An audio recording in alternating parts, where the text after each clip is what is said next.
Bom, nós chegamos agora ao quarto e último bloco do Roda de Entrevista desta terça-feira, 17 de agosto de 2010. Estamos conversando com o professor e doutor José Clecildo Barreto Bezerra, diretor científico da FAPEG. Professor Clecildo, no artigo que o senhor publicou recentemente no Jornal Popular, o senhor discretamente sugere que o tema do conhecimento ganhasse o debate eleitoral, porque este é um ano essencialmente eleitoral. Como é que está essa sua expectativa por esse começo de campanha? Pode pegar isso aí? Podemos colocar isso na discussão dos nossos candidatos a presidente da República, governador de Estado?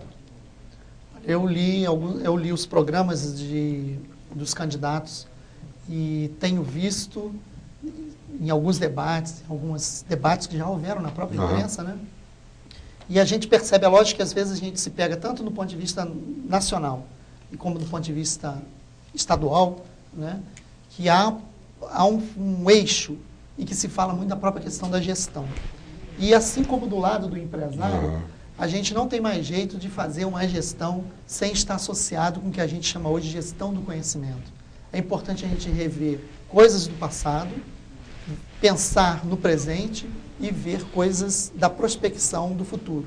Então, por exemplo, a gente tem hoje, as instituições, como eu citei hoje aqui, a Federação das Indústrias de Goiás fez um programa para 10 anos, onde ela pensa onde nós podemos crescer. O governo do Estado está fazendo para 30. O governo do Estado, que vocês inclusive já fizeram um debate Goiás aqui, 2030. Goiás 2030. O Ministério Público fez um planejamento até 2022, e falar do Ministério Público significa um controle social, um controle de ações de governo muito grande, fiscalização das fiscalização. Leis, né? Então, eu percebo que os candidatos têm centrado e quero muito que isso cada vez se aqueça mais, esse debate, no sentido de que a gestão do conhecimento, de uma maneira geral, e aí tem que estar balizado por leis, como foi o exemplo de Minas Gerais, né?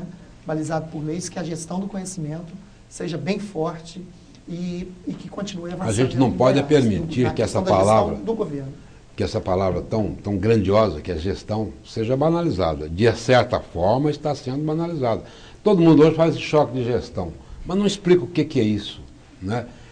Gestão do conhecimento, aí é uma outra história. Nós teríamos que colocar isso na agenda política do país. Nós não estamos falando de geração de conhecimento. Exato. A gente realmente conseguir ver de que maneira a gente tem atores dentro do Estado de Goiás, aí eu não estou falando do governo, tem atores como as universidades, na academia, no empresariado. Como os próprios atores de dentro do próprio governo, né, as instituições que estão, para que a gente consiga juntar isso e ir somando, e é aquela velha história. 1 mais 1 ser mais do que 2. Professor, o conhecimento faz isso. O senhor disse num bloco anterior que nós teremos aí um meio grau ou 1 grau de aquecimento nos próximos 10 anos e que o pessoal já está pesquisando uma cana para se adaptar a essa nova temperatura. Existe alguém fazendo alguma pesquisa para evitar que essa temperatura suba? Eu acho que é a ONU, né? Há uma preocupação global, eu fiz uma brincadeira, mas há uma preocupação global muito grande, né? E acho que cada estado, cada município, a palavra forte que a gente tem falado hoje é a questão da sustentabilidade. Mas parece que o desenvolvimento sustentável era, né? Mas parece que o povo mesmo não está preocupado com isso, porque quando se fala nisso aí, está se falando em preservação das condições ambientais de vida. E hoje, e numa pesquisa que saiu ontem do IBOP, dizia o seguinte, que a população coloca a questão ambiental em 10º lugar em suas preocupações. Então parece que o povo, se você sair para a rua com um debate sobre o meio ambiente, você não vai conseguir voto. Parece que essa é a realidade. Mas o meio ambiente hoje, inclusive, também voltando à questão das próprias empresas, a consciência, né, da questão ambiental ficou grande demais. E a palavra Mas até onde existe consciência ambiental, até onde existe marketing societal? Você diz que está fazendo alguma coisa para poder ficar bonito na fita. As empresas, no caso, as empresas. As empresas, até... Existe isso realmente, mas eu acredito que hoje, de uma maneira global, há uma preocupação maior, né? A gente precisa que algumas pessoas puxem o carro, no caso é os Estados Unidos, né?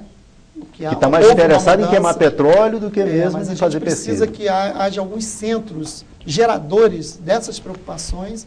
O Brasil está preocupado com isso também. Há uma série de pessoas, a gente tem um desenvolvimento, nós vamos ter agora um edital muito grande de pesquisa, que vai chamar Rede Centro-Oeste de Pesquisa e Pós-Graduação, e que muitas coisas estão voltadas para as questões do Cerrado. Das pesquisas feitas através dos editais da FAPEG, quais as áreas que têm sido mais buscadas, que têm apresentado melhores resultados? Nós temos trabalhado muito, nós temos que pensar 3 eixos para caminhar.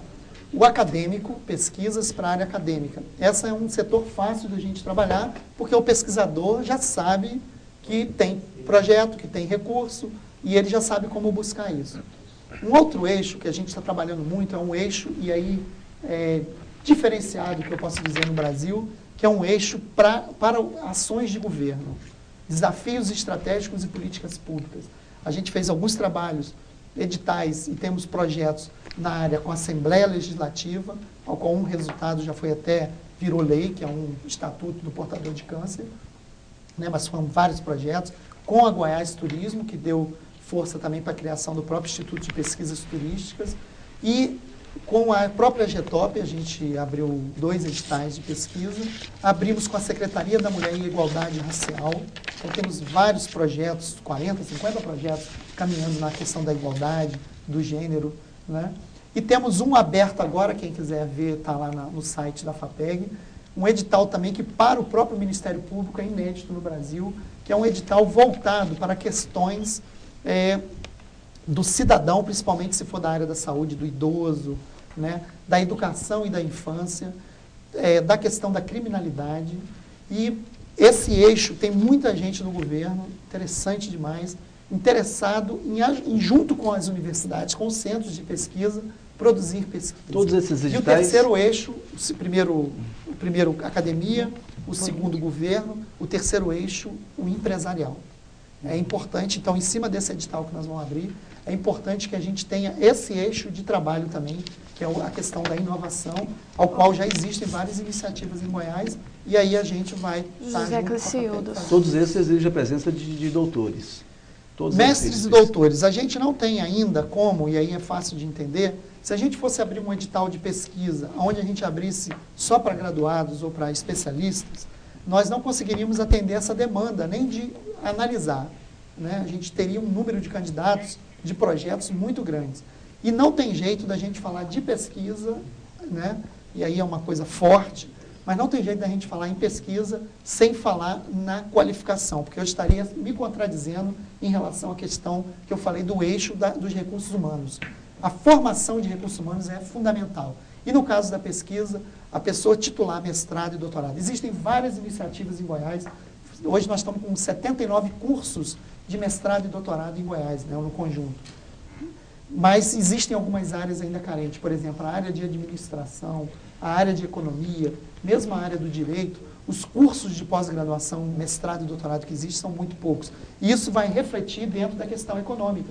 Porque se a gente não tem, nós não estamos formando administradores, contadores, economistas na área de mestrado e doutorado, nós não estamos titulando, e eles não estão multiplicando isso com os alunos de graduação, né, a gente acaba tendo um reflexo disso na economia. Então, é fundamental que a gente tenha analisado, que a gente tenha diagnosticado alguns setores que são importantes dentro do Estado de Goiás. Mas enfatizar a questão do Ministério Público, desse edital, eu tenho certeza que vai ter resultados da pesquisa interessante, e a gente traz o pesquisador também a pensar e a demandar algumas questões da própria sociedade, né? Além de valorizar a questão da pesquisa básica. Achei interessante você citar quais são as áreas de pesquisas mais voltadas, e isso me remete ao debate da sustentabilidade ser transversal. Ela cabe em tudo. E nesse conceito de caber em todas as áreas, ela traz consigo ser economicamente viável, socialmente justa e ecologicamente correta. São 3 pilares que devem caminhar com o mesmo eixo de importância. Como é que você vê essa complexidade que é a sustentabilidade nessas pesquisas em Goiás? O pessoal realmente está preparado para esse novo conceito que é a sustentabilidade? Você acha que nós temos que avançar nesse quesito e há quanto tempo, qual é a previsão, como é que você acha que pode incentivar esse pensamento universal da sustentabilidade? Eu primeiro queria, assim, fazer vamos talvez desmontar uma figura. Quando a gente pensa na sustentabilidade somente, às vezes a gente pensa em um seringueiro, né? Tirando a borracha lá de uma planta, e aí você tem um conjunto de coisas que geram a sustentabilidade. A questão da sustentabilidade ambiental é um ponto. A questão, para mim, da sustentabilidade, como você está colocando, ela é fundamental. E a sustentabilidade entra um pouco no que o Reinaldo falou.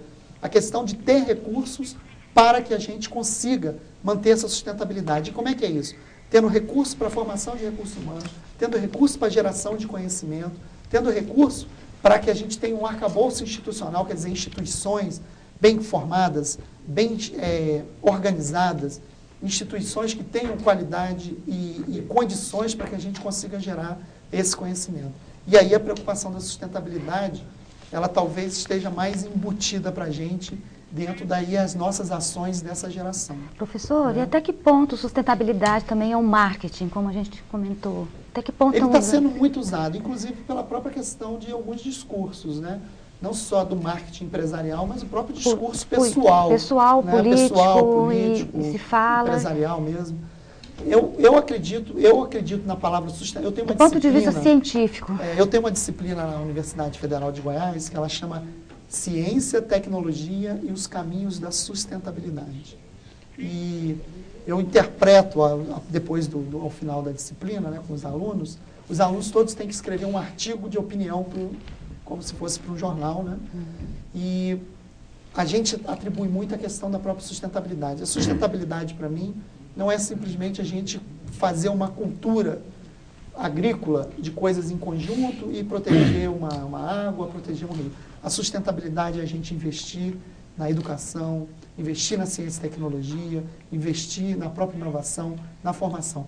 Isso é que vai gerar a sustentabilidade que a gente sonha. Professor, e não um equilíbrio ecológico. Uma compensação pela destruição que é feita. A sustentabilidade, para mim, ela vai um pouco mais além do que um equilíbrio entre perdas e ganhos. Que é danosa, né? É danosa, acaba sendo danosa. Você acha que esse assunto todo, ciência, tecnologia, inovação, nós estamos falando de sustentabilidade, de um monte de coisas que às vezes para o cidadão do dia a dia normal ele espanta um pouco. É um assunto que ainda é meio tabu, meio assustador? Eu acho que a intervenção do Reni é muito boa, até porque assim, nós estamos chegando no finalzinho do programa para obtermos um grande conhecedor que é você, dar uma visão abrangente, mais rápida, objetivamente, para a gente aproveitar esse fecho e fecharmos o programa com chave de ouro. Exatamente. Eu acho que a sua pergunta é um grande... A pergunta é o fechamento em si, né?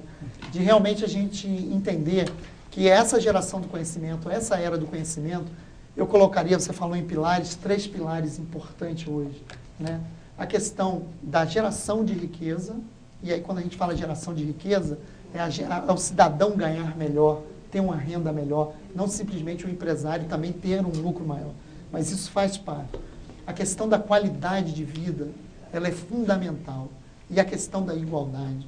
A gente tem que aí vem a questão da inclusão, a gente tem que pensar no conhecimento, a gente tem que pensar na geração de conhecimento, na própria gestão do conhecimento, como um instrumento que vai dar para a gente, e aí também isso, os próprios políticos, o momento que a gente está vivendo eleitoral, é o desejo de todos. Nós queremos que haja uma diminuição das desigualdades e uma inclusão do cidadão, seja uma inclusão na escola, uma inclusão na ciência, uma inclusão no meio ambiente. Então, a palavra-chave nessa geração, para mim, é toda essa relação. Okay. E aí o cidadão vai ver de perto o lucro que ele vai ter, né, ou o benefício, porque isso é diretamente qualidade de vida. Ok, doutor José Clecildo Barreto Bezerra, foi um prazer